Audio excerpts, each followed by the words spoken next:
হযরত আইয়ুব আলাইহিস সালাম বললেন না যে আল্লাহ আমারে মাফ করে দাও, কষ্টের মধ্যে আছি। তিনি শুধু বলেছেন রব্বুল আলামিন, আমি অসুস্থ হয়ে পড়েছি, আমার অসুখ করেছে, আর তোমার নাম রহমান রহিম। এতটুকু কথা বলেছেন।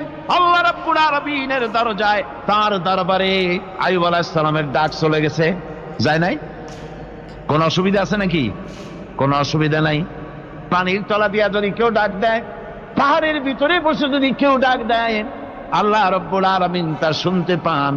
ইউনূস আলাইহিস সালাম মাছের পেটে বসে চিৎকার মেরেছিলেন, লা ইলাহা ইল্লা আনতা সুবহানাকা ইন্নী কুনতু মিনাজ জালিমিন।